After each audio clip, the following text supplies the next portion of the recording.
El desierto de Kaisilkum se extendía frente a ellos como un océano de arena roja, un infierno en la tierra donde las temperaturas diurnas podían matar a un hombre en horas y las nocturnas congelaban la sangre en las venas. Un lugar donde la sed era una tortura constante y donde las leyendas advertían que solo los espíritus podían cruzar. En 1219, ningún ejército en la historia había osado adentrarse en sus profundidades. Era el escudo perfecto, la barrera natural que protegía el flanco sur del Imperio Corasmio. El Shah Mohammed II dormía tranquilo por las noches, seguro tras sus imponentes ciudades amuralladas, sus fortalezas inexpugnables y ese mar carmesí que ningún estratega militar consideraría un camino viable. Pero había un hombre que no pensaba como los demás, un hombre que no veía obstáculos, solo desafíos, un hombre que cuando los mapas decían imposible, él veía oportunidad. ¿Qué harías si tu enemigo construyera un muro? La mayoría intentaría derribarlo o escalarlo, pero Genghis Khan simplemente decidía caminar por donde nadie más caminaría. La historia que estás a punto de presenciar no es la de una batalla convencional, sino la de una de las maniobras militares más audaces jamás ejecutadas. Es la historia de cómo un ejército nómada desafió a la naturaleza misma, reescribiendo las reglas de la guerra y cambiando para siempre el destino de Asia Central. Si crees que conoces los límites del ingenio militar, de la resistencia humana o de la audacia estratégica, lo que descubrirás en los próximos minutos te hará replantearte todo. Porque cuando el mundo dice imposible, los verdaderos conquistadores dicen observa. Si te fascinan las historias donde la astucia vence a la fuerza bruta, donde lo impensable se vuelve realidad, dame un like y suscríbete ahora. Te prometo que al final de este recorrido verás la historia militar con otros ojos. Porque hay victorias que se ganan antes de que se dispare la primera flecha. Para entender la magnitud de lo que Genghis Khan estaba a punto de lograr, debemos primero comprender contra quién se enfrentaba. El Imperio Corasmio no era un adversario cualquiera. En el año 1219, el Imperio Corasmio se extendía desde lo que hoy es Irán hasta el corazón de Asia Central. Una potencia formidable gobernada por el Shah Mohammed II, un líder ambicioso que había expandido sus dominios mediante conquistas consecutivas. Su imperio era un coloso económico y militar, controlando las rutas comerciales más lucrativas de la ruta de la seda. La fortaleza del Corasmio no residía solo en sus números, un ejército de más de 400.000 hombres, sino en su sistema defensivo meticulosamente diseñado. Sus ciudades principales, Samarcanda, Bujará, Urgench, eran maravillas de la ingeniería militar. Murallas de hasta 12 metros de altura y 5 de espesor, fosos profundos, torres de vigilancia estratégicamente ubicadas. Cada fortaleza diseñada para resistir asedios prolongados, cada guarnición abastecida para meses de resistencia. Y cuando la geografía no proporcionaba defensas naturales, el Shah las creaba. Redes de canales de irrigación podían inundarse para crear pantanos artificiales, ralentizando cualquier avance enemigo. Las caravanas que cruzaban sus territorios comentaban que era el imperio más seguro bajo el sol. El Shah Mohammed II era un estratega formado en la tradición militar persa, descendiente de generales y conquistadores. Desde su palacio en Samarcanda, gobernaba con puño de hierro y una confianza absoluta en la inexpugnabilidad de su imperio. Y cuando los primeros informes sobre un nuevo poder emergente en el este llegaron a sus oídos, apenas les prestó atención. ¿Quién era ese nómada? Ese tal Genghis Khan, para amenazar al gran imperio Corasmio. Pero en las estepas de Mongolia, lejos de los lujos de Samarcanda, un hombre había unificado a las tribus nómadas más feroces del mundo conocido. Nacido como Temujin, hijo de un jefe tribal menor, su infancia estuvo marcada por la traición, la pobreza y la supervivencia brutal. Donde otros habrían sucumbido, él forjó un imperio. A diferencia del Shah, Genghis Khan no provenía de una dinastía de reyes. Había ganado su posición con sangre, astucia y una visión que trascendía las tradiciones nómadas. Mientras el Shah heredaba palacios, Genghis construía una nación desde la nada. Mientras el Corasmio confiaba en sus murallas, los mongoles perfeccionaban el arte de la movilidad. Para el año 1219, Genghis Khan ya había conquistado el norte de China, derrotado a los Xia occidentales y sometido a los naimanos y merquitas. Sus victorias no eran casualidad, sino el resultado de una revolución militar sin precedentes. Disciplina absoluta, tácticas de movilidad superiores y un sistema de comunicación y espionaje que le permitía conocer a sus enemigos mejor que ellos mismos. El choque entre estos dos mundos era inevitable, pero lo que precipitó el conflicto fue un incidente diplomático que el Shah interpretaría fatalmente mal. Cuando una caravana mongola llegó a la ciudad fronteriza de Otrar, el gobernador local, asumiendo que eran espías, ejecutó a los comerciantes y confiscó sus bienes. Genghis Khan, siguiendo las costumbres de la estepa, envió embajadores para exigir compensación y justicia. El Shah no solo rechazó las demandas, sino que ejecutó a los mensajeros, afeitando la cabeza de uno y decapitando al resto. En el código de honor mongol, esto era imperdonable. La guerra era ahora inevitable. Pero ¿cómo atacar un imperio tan bien defendido? Los primeros enfrentamientos parecían confirmar los temores de los generales mongoles. Las fortalezas corasmias resistían con éxito. Un asedio convencional llevaría meses, quizás años, y dividiría las fuerzas mongolas. Fue entonces cuando Genghis Khan convocó a su consejo de guerra y planteó una pregunta que cambiaría el curso de la historia. ¿Qué ruta consideraría el Shah completamente imposible para nuestro avance? La respuesta unánime: el desierto de Kisil-Kum, las arenas rojas. Un infierno de 500 kilómetros donde ni las caravanas comerciales se aventuraban sin extremas precauciones. ¿Te imaginas lo que pasó por la mente de sus generales cuando Genghis Khan sonrió y dijo: entonces, es exactamente por ahí por donde atacaremos? ¿Qué decisiones habrías tomado tú en su lugar?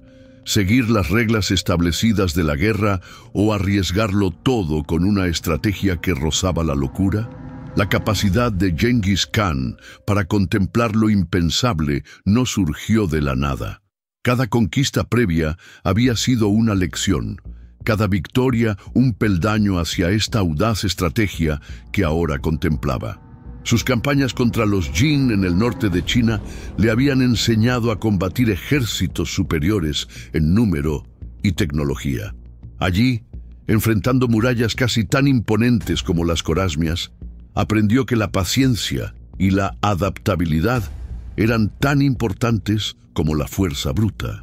En vez de lanzar asaltos frontales, había dividido sus fuerzas, cortado líneas de suministro y atacado cuando el enemigo menos lo esperaba. La conquista de los Xia occidentales le demostró el valor de la inteligencia militar. Sus espías infiltrados proporcionaban información detallada sobre defensas, moral y suministros. Genghis Khan comprendió que las batallas se ganan primero en la mente, luego en el campo. Pero quizás la lección más valiosa provino de su juventud en las estepas, donde sobrevivir significaba adaptarse a un entorno implacable. Los mongoles no temían a la naturaleza, la respetaban, la entendían, la utilizaban a su favor. Mientras otras civilizaciones construían refugios para protegerse del entorno, los mongoles aprendían a moverse con él.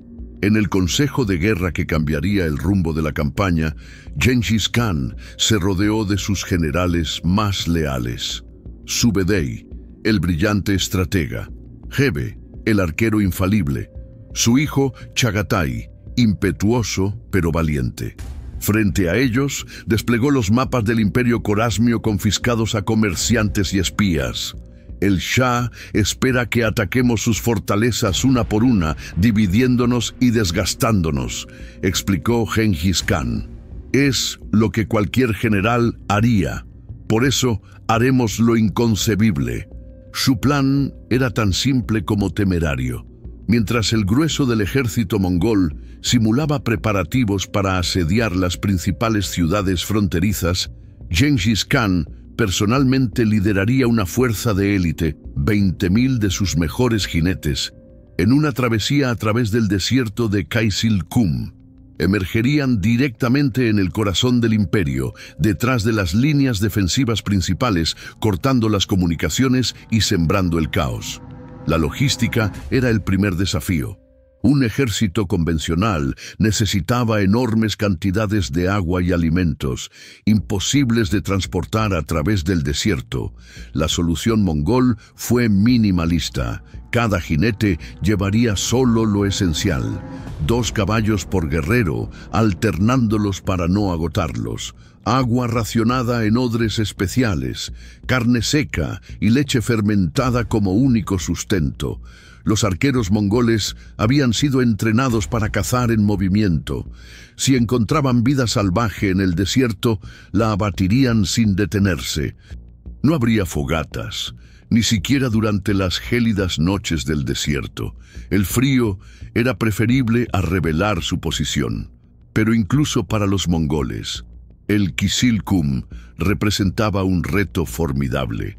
Necesitaban guías que conocieran las escasas fuentes de agua, las rutas menos peligrosas. Aquí es donde la red de espionaje mongol demostró su valía. Varios comerciantes sogdianos que habían cruzado el desierto durante décadas fueron convencidos de servir como guías. La alternativa era simple: cooperar o enfrentar la aniquilación de sus familias. Mientras se completaban los preparativos, Gengis Khan ordenó a Subedei y Gebe mantener ocupado al Shah. Debían realizar ataques diversivos contra las fortalezas fronterizas lo suficientemente convincentes para parecer el ataque principal, pero sin comprometer demasiadas fuerzas. El factor tiempo era crucial. El desierto era mortal en cualquier época, pero ciertos períodos eran suicidas. Debían cruzar antes de que comenzaran los vientos abrasadores de verano, que podían levantar tormentas de arena capaces de enterrar ejércitos enteros. Cuando todo estuvo listo, Gengis Khan reunió a sus 20.000 elegidos, hombres que habían cabalgado con él desde las estepas, que habían sobrevivido a inviernos brutales y batallas sangrientas. Aún así, lo que estaba a punto de pedirles superaba cualquier prueba anterior. «Cabalgamos hacia lo imposible», les dijo. Otros hombres lo llamarían muerte segura. Nosotros lo llamamos el camino hacia la victoria. Cuando emergamos del otro lado, nuestros enemigos nos mirarán como si viéramos fantasmas, porque para ellos, cruzar el Kisilkum es como regresar de entre los muertos. La tensión era palpable.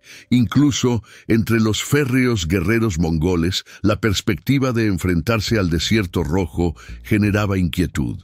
No era miedo a morir. Todos habían hecho las paces con esa posibilidad mucho tiempo atrás, sino la incertidumbre de un enemigo que no podía ser derrotado con arcos ni espadas. ¿Has sentido alguna vez ese momento de duda antes de embarcarte en un desafío que todos consideran imposible? Ese instante en que te preguntas si la audacia es valentía o simple locura. Para Gengis Khan, ese momento pasó fugaz como una sombra. Al amanecer, mientras el grueso de su ejército marchaba ruidosamente hacia las fortalezas corasmias, él y sus 20.000 elegidos desaparecieron silenciosamente en las profundidades rojizas del desierto, iniciando una de las marchas más extraordinarias de la historia militar. El Shah Mohammed, desde su lujoso palacio en Samarcanda, recibió informes sobre los movimientos mongoles contra sus fortalezas fronterizas. Sonrió satisfecho. Todo ocurría exactamente como había previsto. Lo que no sabía era que el verdadero peligro ya se había desvanecido en el horizonte, atravesando un infierno que ningún estratega militar consideraría un camino posible. El tablero estaba puesto, las piezas en movimiento, y el mundo estaba a punto de presenciar una jugada maestra que redefiniría para siempre el arte de la guerra. El amanecer del primer día en el Kizilkum llegó con un sol implacable que pronto transformó el horizonte en un espejismo ondulante.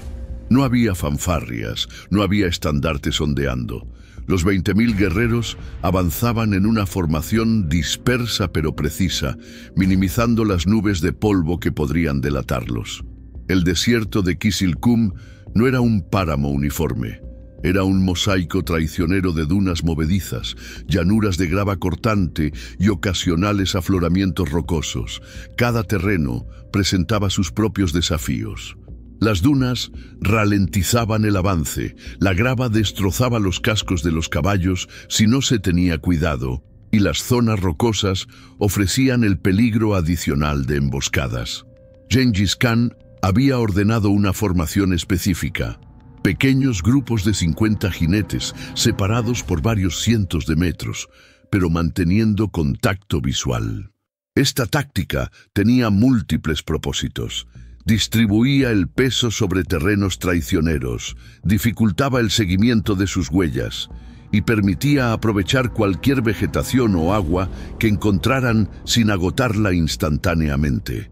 Los guías sogdianos cabalgaban junto al Khan, sus rostros tensos revelando el miedo que sentían, no tanto por el desierto, que conocían mejor que nadie, sino por el hombre a cuyo lado cabalgaban. Un hombre cuya reputación de implacable era tan vasta como las estepas mongolas.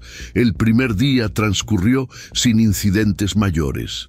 Los guerreros mantuvieron la disciplina de hierro por la que eran famosos, conservando agua y energía. Pero al caer la noche, llegó el primer desafío real, el frío brutal del desierto. Las temperaturas en el Kizilkum podían descender a niveles gélidos tras la puesta del sol, un contraste brutal con el calor abrasador del día, sin posibilidad de encender fuegos que pudieran ser divisados a kilómetros de distancia. Los mongoles recurrieron a técnicas de supervivencia ancestrales. Los guerreros se agruparon por turnos, compartiendo calor corporal mientras otros montaban guardia. Utilizaron mantas de fieltro especiales diseñadas para retener el calor. Y lo más importante, mantuvieron a sus caballos cerca. Los animales de la estepa generaban un calor vital en las noches frías. Fue durante esta primera noche cuando uno de los guías sogdianos intentó escapar, convencido de que la misión era un suicidio. No llegó lejos. Los centinelas mongoles, con una visión nocturna desarrollada a lo largo de generaciones, cazando en la oscuridad de las estepas, lo detectaron de inmediato. La sentencia fue rápida y silenciosa, un ejemplo para los demás. El desierto no es nuestro mayor enemigo, advirtió Gengis Khan a los guías restantes. La traición sí. Al segundo día, la verdadera prueba comenzó. El agua racionada ya resultaba insuficiente bajo el sol abrasador. Los labios se agrietaban, las gargantas se secaban. Pero los mongoles tenían técnicas que asombraron incluso a los experimentados guías del desierto. Cuando encontraban ciertos tipos de cactus, extraían su humedad interior con técnicas precisas. Recogían el rocío matutino con telas especiales antes de que el sol lo evaporara. Y en momentos de desesperación extrema, realizaban pequeñas incisiones en las venas de sus caballos para beber mínimas cantidades de sangre, una práctica ancestral de supervivencia nómada. Para el cuarto día, las reservas planificadas de agua deberían haberse agotado. Los guías habían advertido sobre un pozo en el camino, pero cuando el contingente avanzado llegó al lugar, encontraron solo arena y piedras. El pozo se había secado, o peor, había sido deliberadamente destruido. Fue el primer momento crítico donde todo parecía perdido. Los caballos mostraban signos de deshidratación severa. Algunos guerreros comenzaban a sufrir alucinaciones, viendo lagos y oasis donde solo había arena.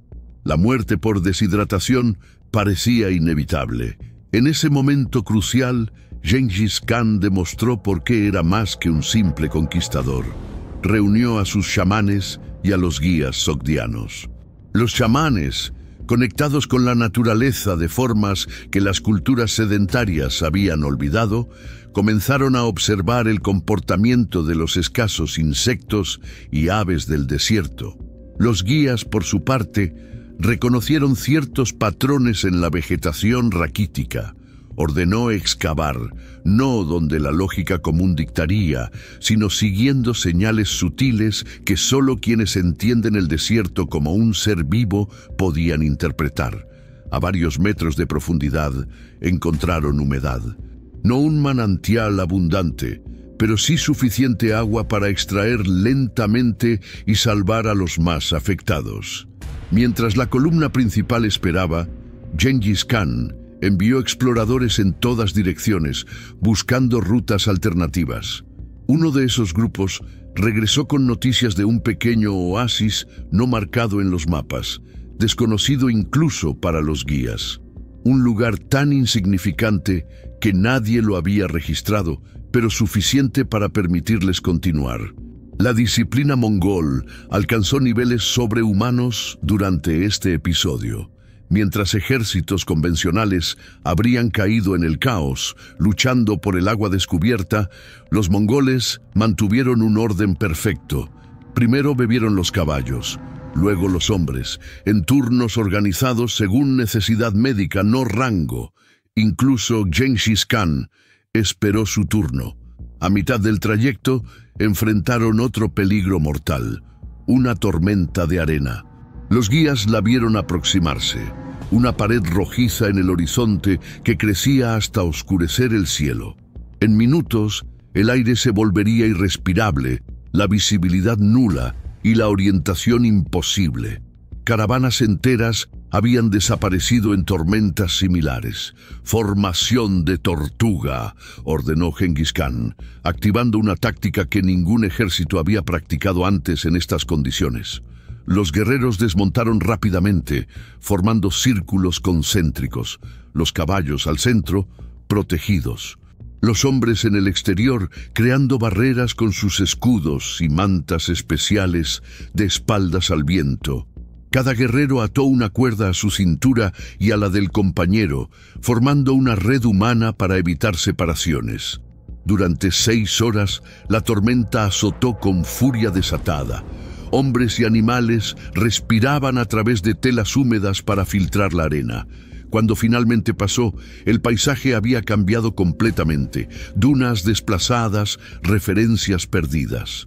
Cualquier otro ejército habría quedado desorientado, condenado a vagar en círculos hasta morir. Pero Gengis Khan tenía otra ventaja. Sus guerreros habían sido entrenados para orientarse por el sol, las estrellas y el viento, no solo por landmarks. Mientras los guías discutían confundidos sobre la nueva topografía, los mongoles ya habían restablecido su dirección. Al 9º día, cuando los suministros estaban al límite absoluto, enfrentaron el dilema moral más duro. Varios caballos estaban demasiado débiles para continuar. Debían ser sacrificados, no solo para obtener su carne y sangre como sustento, sino porque un caballo agonizante en el desierto era una sentencia de muerte para su jinete. Para un mongol, sacrificar su caballo era como sacrificar parte de su alma.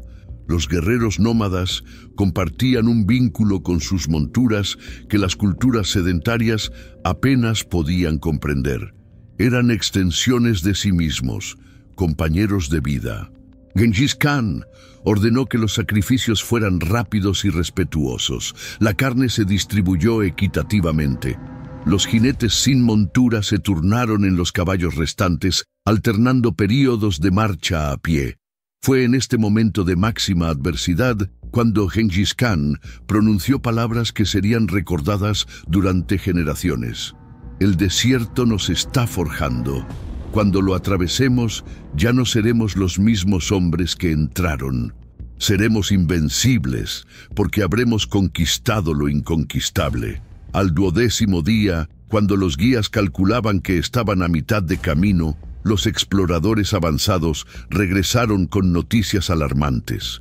Una patrulla corásmia, pequeña pero bien equipada, se dirigía hacia ellos. No estaba claro si los habían detectado o simplemente realizaban una ruta rutinaria, pero el peligro era real. Un enfrentamiento alertaría al Shah sobre su posición. Gengis Khan enfrentaba una decisión crítica. Desviarse significaría días adicionales en el infierno del desierto. Enfrentarlos arriesgaba exponer toda la operación. Esconderse en el terreno plano parecía imposible. La solución fue tan ingeniosa como brutal. Ordenó a un pequeño grupo de sus mejores guerreros adelantarse y tender una emboscada perfecta. No debía sobrevivir ni un solo corásmio, ni debía quedar evidencia del enfrentamiento. Los cuerpos, caballos y equipamiento tenían que desaparecer completamente.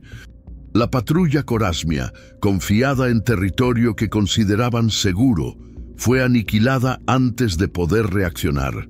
Cada cuerpo fue enterrado profundamente, cada gota de sangre cubierta, cada huella borrada meticulosamente. El desierto guardó el secreto. Al 15º día, cuando las fuerzas humanas y animales estaban al límite absoluto, los exploradores avanzados avistaron las primeras señales de vegetación que indicaban el fin del desierto.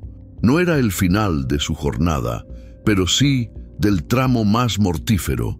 Emergieron del Kizil-Kum como espectros, demacrados pero indomables, en un punto donde ninguna defensa había sido establecida, porque ningún comandante militar consideraría posible que un ejército surgiera de aquel infierno. Mientras reponían fuerzas en un pequeño oasis, Gengis Khan reunió a sus capitanes. «Hemos logrado lo imposible», dijo. «Ahora debemos aprovechar la sorpresa total. Antes de que el Shah pueda comprender qué ha sucedido, estaremos en las puertas de sus ciudades interiores». ¿Te has preguntado alguna vez cómo se sentiría lograr algo que todo el mundo consideraba imposible? ¿Cómo sería ver la incredulidad en los ojos de quienes te subestimaron? Los habitantes de las primeras aldeas corásmias, que vieron emerger a los jinetes mongoles del desierto, creyeron estar viendo una alucinación o un ejército de espíritus. La noticia se propagó más rápido que las flechas mongolas. Han cruzado el Kizil-Kum, han hecho lo imposible, y con cada repetición de la historia, el miedo se multiplicaba. Cuando las primeras noticias sobre jinetes mongoles atacando asentamientos que deberían haber estado completamente seguros llegaron a Samarcanda, el Shah Mohammed II se negó a creerlas. «Impostores», declaró, «bandidos locales haciéndose pasar por mongoles». Pero los informes seguían llegando, cada vez más alarmantes. No eran simples incursiones fronterizas, eran ataques coordinados contra puntos estratégicos, infraestructura vital, rutas de suministro, y todos provenían del sur, de la dirección del desierto que supuestamente nadie podía cruzar. Cuando finalmente aceptó la realidad, el pánico se apoderó de la corte corásmia. El sistema defensivo del imperio, diseñado meticulosamente durante décadas, estaba concebido para repeler ataques convencionales desde direcciones previsibles. Nadie había fortificado adecuadamente el flanco sur, protegido por el impenetrable desierto de Kizil-Kum. «¿Cómo es posible?», gritaba el Shah a sus generales. «Es un desierto de 500 kilómetros.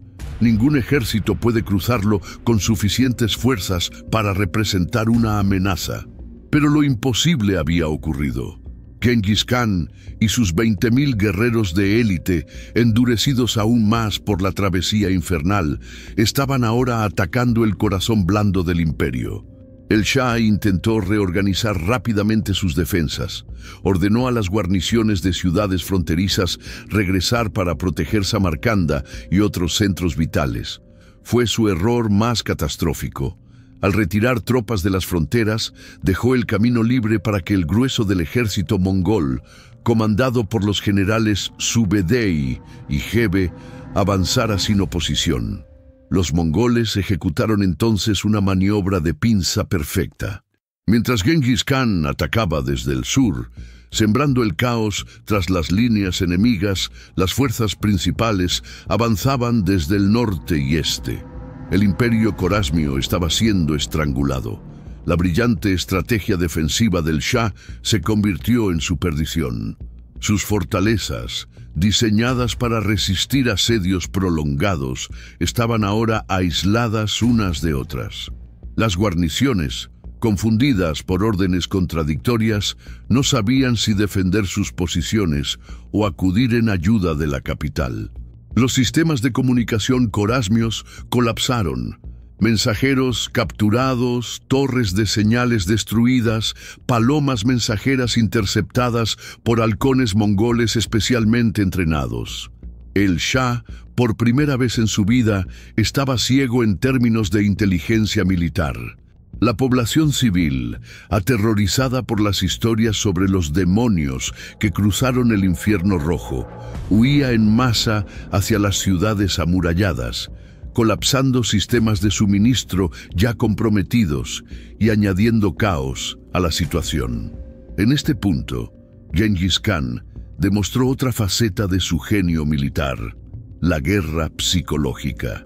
Ordenó liberar a algunos prisioneros corásmios con historias cuidadosamente fabricadas sobre el tamaño del ejército mongol, exagerando sus números 10 veces.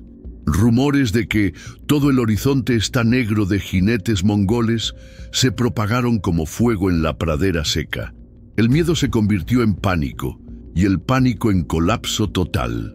Ciudades que podrían haber resistido asedios durante meses se rendían ante la mera aproximación de avanzadillas mongolas, convencidas de que enfrentaban a hordas innumerables. Mientras tanto, el Shah Mohammed II cometía un error tras otro. En vez de consolidar sus fuerzas y presentar un frente unido, dividió sus ejércitos en unidades cada vez más pequeñas, esperando contener múltiples avances mongoles simultáneamente. Fue exactamente lo que Genghis Khan deseaba: dividir para conquistar. La ciudad de Bujará, uno de los centros culturales más importantes de Asia Central, fue una de las primeras grandes urbes en caer. Lo que siguió demostró otra dimensión de la estrategia mongol: el uso calculado del terror y la clemencia. Genghis Khan ordenó la ejecución de todos los nobles y militares que habían resistido, pero ofreció protección a artesanos, comerciantes y eruditos que se rindieran voluntariamente. Este patrón, aplicado sistemáticamente, aceleró la desintegración del imperio. Las clases gobernantes luchaban hasta el final, sabiendo que no habría misericordia, mientras que las clases productivas a menudo elegían la rendición temprana. Ante el colapso inminente, el Shah tomó la decisión más cobarde posible a ojos de su pueblo: huir. Abandonó Samarcanda con una pequeña escolta, supuestamente para reagrupar fuerzas, dejando la ciudad a su suerte. La moral del ejército corásmio, ya comprometida, se desplomó completamente. La huida del Shah se convirtió en una odisea patética. Perseguido incansablemente por destacamentos mongoles liderados por el general Gebe, zigzagueaba de ciudad en ciudad, siendo rechazado en cada una por habitantes que temían atraer la ira mongol al dar refugio al hombre que había provocado esta catástrofe. Finalmente, Mohammed II encontró refugio temporal en una pequeña isla del mar Caspio. Allí, enfermo, abandonado por casi todos sus seguidores, el otrora poderoso Shah del imperio corásmio murió en la miseria. Algunas crónicas sugieren que sus últimas palabras fueron una maldición hacia los demonios que cruzaron el desierto imposible. Con la muerte del Shah y la caída de las principales ciudades, la conquista del Imperio Corasmio estaba casi completa. Algunas fortalezas aisladas seguían resistiendo, pero el resultado final era inevitable. Lo que había sido uno de los imperios más poderosos de Asia Central se derrumbó en menos de 2 años. ¿Crees que el Shah habría tenido alguna oportunidad si hubiera anticipado la estrategia de Gengis Khan? ¿O estaba condenado desde el momento en que subestimó a su enemigo, confiando en barreras geográficas que consideraba infranqueables? La historia nos enseña repetidamente que no existen defensas perfectas, que cuando un estratega brillante enfrenta un obstáculo imposible, no intenta atravesarlo directamente, encuentra formas de convertirlo en su ventaja. La conquista del Imperio Corasmio por Gengis Khan no fue simplemente una victoria militar más en los anales de la historia. Fue una revolución completa en el pensamiento estratégico que redefiniría el arte de la guerra para los siglos venideros. Lo que hizo tan extraordinaria esta campaña no fue solo la audacia de cruzar el desierto de Kizilkum, sino lo que esta maniobra representaba: la voluntad de desafiar lo que todos los expertos militares de la época consideraban axiomas intocables. Antes de Gengis Khan, la guerra seguía patrones relativamente predecibles. Los generales buscaban ventajas dentro de un conjunto de reglas tácitas compartidas por todas las civilizaciones. Después de él, estas reglas quedaron obsoletas. La travesía del Infierno Rojo estableció un nuevo paradigma. No existen obstáculos insuperables, solo mentes incapaces de concebir nuevas soluciones. El impacto de esta campaña reverberó a través de los siglos. Líderes militares como Napoleón, Rommel y Patton estudiarían las tácticas mongolas, particularmente su disposición a utilizar el terreno más hostil como ventaja estratégica. La idea de que el entorno natural puede ser un aliado, no solo un obstáculo, transformaría para siempre el pensamiento militar. Pero el legado de esta travesía va mucho más allá del ámbito militar. Es una lección universal sobre la innovación y el pensamiento disruptivo. Cuando Gengis Khan preguntó ¿qué ruta consideraría el Shah completamente imposible?, estaba aplicando un principio que los innovadores modernos reconocerían al instante. La ventaja competitiva no viene de hacer lo mismo mejor, sino de hacer lo que nadie más considera posible. Pensemos en los paralelos contemporáneos. Cuando Elon Musk propuso reutilizar cohetes espaciales, los expertos declararon que era técnicamente imposible o económicamente inviable. Cuando Steve Jobs imaginó un teléfono sin botones físicos, muchos ingenieros insistieron en que era una fantasía impráctica. Como Gengis Khan, estos visionarios no vieron imposibilidades, sino oportunidades disfrazadas de obstáculos. La historia del Kizilkum nos enseña también sobre el peligro de la complacencia. El Shah Mohammed II no era un gobernante incompetente. Por el contrario, había construido un sistema defensivo formidable según todos los estándares de su época. Su error fatal fue asumir que las reglas del juego no cambiarían, que las limitaciones que él percibía eran universales y absolutas. ¿Cuántas empresas, imperios y civilizaciones han caído a lo largo de la historia precisamente por esta misma razón? La incapacidad de imaginar que alguien podría simplemente cambiar las reglas del juego. Kodak no pudo imaginar un mundo sin película fotográfica. Blockbuster no concibió el streaming como una amenaza real. El Imperio Corasmio no contempló la posibilidad de un ataque a través del desierto imposible. Las palabras que Gengis Khan supuestamente pronunció tras emerger del Kizilkum resuenan con particular relevancia hoy. Cuando crees que conoces todos los caminos, es cuando más vulnerable te vuelves. El verdadero líder debe ser capaz de ver senderos donde otros solo ven muros. La travesía del Kizilkum nos recuerda que los límites de lo posible son, en gran medida, construcciones mentales. Que cuando enfrentamos desafíos aparentemente insuperables, ya sea en los negocios, la ciencia, el arte o nuestra vida personal, a menudo nuestra mayor limitación no es el obstáculo en sí, sino nuestra convicción de que no puede ser superado. ¿Cuántas veces en tu vida has enfrentado tu propio desierto imposible? ¿Cuántas veces has elegido el camino convencional porque el alternativo parecía demasiado arriesgado, demasiado difícil, demasiado improbable?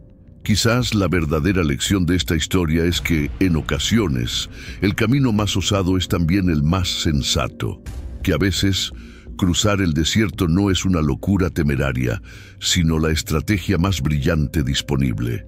La próxima vez que enfrentes un desafío que todos consideran imposible, recuerda a los 20.000 guerreros que emergieron del Kizilkum cuando nadie creía que pudieran hacerlo. Recuerda que los mapas que otros siguen son simplemente consensos temporales sobre lo que es posible, no verdades inmutables. En nuestro propio canal seguiremos explorando estas historias fascinantes donde la audacia estratégica redefine lo posible. Si te ha gustado este viaje a través del infierno rojo con Gengis Khan, no olvides dejar tu like, suscribirte y activar las notificaciones. En próximos episodios descubriremos cómo otros grandes estrategas a lo largo de la historia encontraron soluciones brillantes a problemas aparentemente insolubles. Desde Aníbal, cruzando los Alpes con elefantes, hasta los comandos israelíes en Entebbe, seguiremos explorando los momentos en que la audacia táctica cambió el curso de la historia. Porque al final, como demostró Gengis Khan en el Kizilkum, los límites de lo posible son mucho más flexibles de lo que creemos. Y a veces, el camino hacia la victoria más decisiva es precisamente aquel que todos los demás consideran imposible.